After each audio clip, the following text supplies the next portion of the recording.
ശക്തമായി തിരിച്ചടിക്കാൻ നിർദ്ദേശം. അതിർത്തിയിൽ പാകിസ്ഥാൻ നടത്തുന്ന വെടിവയ്പിൽ കനത്ത തിരിച്ചടിക്കൊരുങ്ങി കരസേന. സ്ഥിതിഗതികൾ നിരീക്ഷിച്ച് കരസേനാ മേധാവി ജനറൽ ഉപേന്ദ്ര ദ്വിവേദി. ഗൗതം അനന്തനാരായണൻ ചേരുന്നു കൂടുതൽ വിവരങ്ങളുമായി. ഗൗതം, ശക്തമായുള്ള തിരിച്ചടിക്ക് തന്നെയാണ് കരസേന മുതിരുന്നത്. അതിർത്തിയിൽ പാകിസ്ഥാൻ നടത്തുന്ന വെടിവയ്പിലാണ് ഇത്തരത്തിലുള്ള ഒരു കനത്ത തിരിച്ചടി നൽകേണ്ടതിന്റെ ആവശ്യകത കരസേന വ്യക്തമാക്കുന്നതും. എന്തായാലും ഇപ്പോൾ നിലവിൽ സ്ഥിതിഗതികൾ നിരീക്ഷിച്ചു വരികയാണോ കരസേന?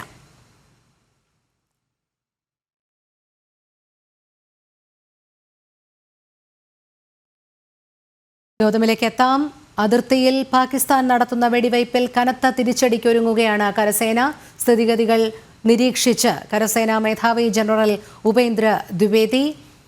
പഹൽഗാം ഭീകരാക്രമണ പശ്ചാത്തലത്തിൽ ഭീകരവാദത്താവളങ്ങൾക്ക് നേരെ നടത്തിയ ഭാരതത്തിന്റെ തിരിച്ചടിക്ക് ശേഷം അതിർത്തിയിൽ പാക് പ്രകോപനം തുടരുകയാണ്. ഇതിലൊരു ശക്തമായ നടപടിയിലേക്ക് തന്നെയാണ് കരസേന ഇപ്പോൾ നീങ്ങുന്നത്.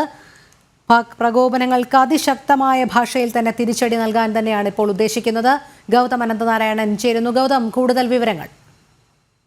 രോഹിണി, ഈ അതിർത്തിയിൽ പാകിസ്ഥാന്റെ ഭാഗത്ത് നിന്നും വെടിനിർത്തൽ ഇന്ന് പുലർച്ചെ ഉണ്ടാവുകയും വെടിനിർത്തൽ കരാർ ലംഘനം ഉണ്ടാവുകയും കനത്ത രീതിയിലുള്ള ഷെല്ലാക്രമണം പാകിസ്ഥാന്റെ ഭാഗത്ത് നിന്ന് ഉണ്ടായി. തുടർന്ന് 15-ലധികം ആളുകൾ ഭാരതത്തിന്റെ ഭാഗത്ത് സാധാരണക്കാർ ജമ്മു കാശ്മീരിൽ കൊല്ലപ്പെട്ടതായാണ് റിപ്പോർട്ടുകൾ. ഈ ഒരു പശ്ചാത്തലത്തിൽ ശക്തമായ തിരിച്ചടി ഈ പാകിസ്ഥാന് ഈ മാർഗത്തിൽ കൂടി നൽകണമെന്നുള്ളതാണ്. ഒന്ന്, ഇന്നലെ നടത്തിയ മിന്നലാക്രമണത്തിൽ ഏതാണ്ട് 100-നടുത്ത് ഭീകരവാദികൾ പാകിസ്ഥാനിൽ കൊല്ലപ്പെട്ടിട്ടുണ്ട്.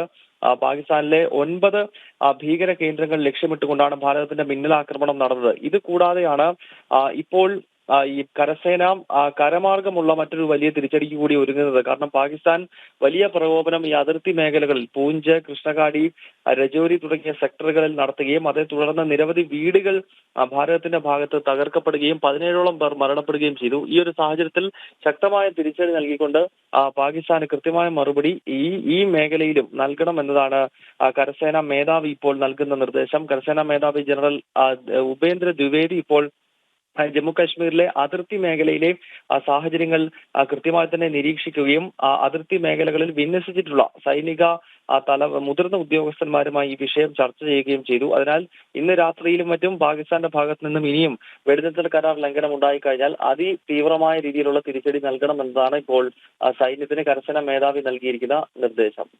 ശരി, ഗൗതം അനന്തനാരായണനാണ് വിവരങ്ങൾ നൽകിയത്.